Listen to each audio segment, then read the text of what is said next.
ఉమ్మడి కరీంనగర్ జిల్లా వ్యాప్తంగా భారీ వర్షాలు కురుస్తున్నాయి. భారీ వర్షాలతో వాగులు వంకలు పొంగిపొర్లుతున్నాయి. ధర్మపురిలో గోదావరి ఉగ్ర రూపం దాల్చింది. రామగుండం 4 ఓపెన్ కాస్ట్ గనుల్లో బొగ్గు ఉత్పత్తికి ఆటంకం ఏర్పడింది. వాహనాలు ఎక్కడికక్కడే నిలిచిపోయాయి.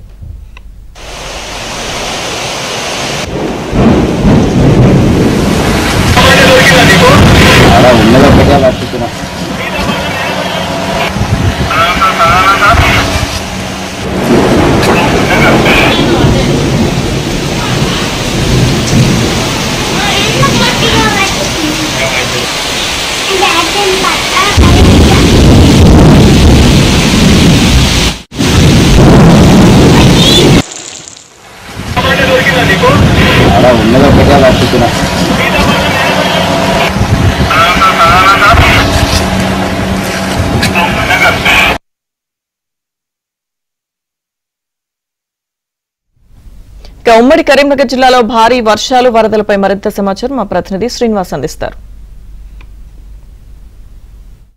ఉమ్మడి కరీంనగర్ జిల్లా వ్యాప్తంగా 2 రోజులుగా భారీ వర్షాలు కురుస్తున్నాయి. స్వల్పంగా వివిధ ప్రాజెక్టులకు వరద వచ్చి చేరుతోంది. ముఖ్యంగా వివిధ ప్రాజెక్టులకు నీటిని ఎత్తిపోస్తూ ఉండటంతో కూడా కొంత ఇన్ఫ్లో ఎక్కువగా పెరుగుతోంది. ప్రస్తుతం కరీంనగర్ జిల్లాలోని ఉమ్మడి కరీంనగర్ జిల్లాలోని ప్రాజెక్టులో భాగంగా మిడ్మానేరుకు 10,000 క్యూసెక్కుల ఇన్ఫ్లో అయితే వచ్చి చేరుతోంది. ఎల్లంపల్లి ప్రాజెక్టు నుంచి నందిమేడారం పంప్ హౌస్ కు, అక్కడి నుంచి గాయత్రి పంప్ హౌస్ ద్వారా వరద కాలువ నుంచి మిడ్మానేరుకు నీటిని తరలిస్తున్నారు.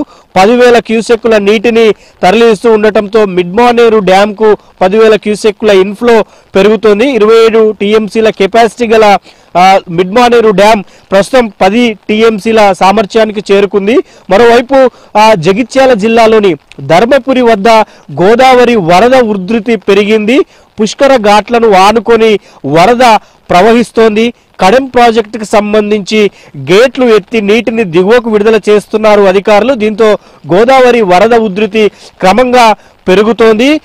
ఉదయం నుంచే ఈ వరద ఉధృతి పెరిగింది. అయితే ఎగువన కురుస్తున్న వర్షాలతో కడెం ప్రాజెక్టుకి కనుక మరింత ఇన్ఫ్లో వస్తే మరిన్ని గేట్లు ఎత్తే అవకాశం కూడా మనకు కనిపిస్తోంది. దీంతో గోదావరి వద్ద ధర్మపురిలోని పుష్కర ఘాట్ల వద్ద కానీ లేదా లోతట్టు ప్రాంతాల ప్రజలను అధికారులు ఇప్పటికే అప్రమత్తం కూడా చేస్తూ ఉన్నారు. గోదావరి నది పరివాహక ప్రాంత ప్రజలకు సైరన్ కూడా వినిపించి కొంత లోతట్టు ప్రాంతాల ప్రజలు అప్రమత్తంగా ఉండాలని కూడా చెప్తూ ఉన్న పరిస్థితి కనిపిస్తోంది. మరోవైపు ఇటు పెద్దపల్లి జిల్లాలో ముఖ్యంగా సింగరేణి ప్రాంతంలో మొత్తం బొగ్గు ఉత్పత్తికి ఈ వర్షాల వల్ల ఆటంకం కలుగుతోంది.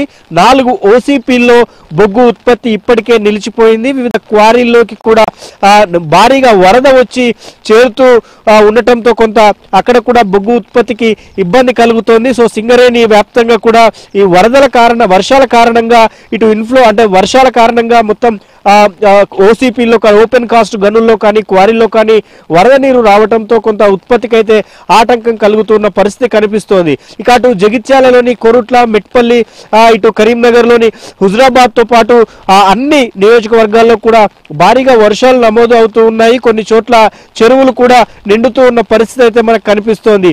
అయితే మిడ్మానేరు నిండిన తరువాత పూర్తిగా లోయర్ మానేరు డ్యామ్ కు నీటిని విడుదల చేసే అవకాశం అయితే కనిపిస్తోంది. కేవలం ఉమ్మడి కరీంనగర్ జిల్లాలో ఉన్న ఇటు lower Maneru dam, Mid Manair dam కు ఇంకా వరద భారీగా అయితే పెరగలేదు. కానీ ప్రస్తుతం కురుస్తున్న వర్షాల వల్ల స్వల్ప ఇన్ఫ్లో అయితే వచ్చి చేరుతోంది. సో మొత్తంగా ఇది ఉమ్మడి కరీంనగర్ జిల్లా వ్యాప్తంగా వర్షాలకు సంబంధించిన పరిస్థితి. 2 రోజులుగా భారీగా వర్షాలు అయితే కురుస్తున్నాయి.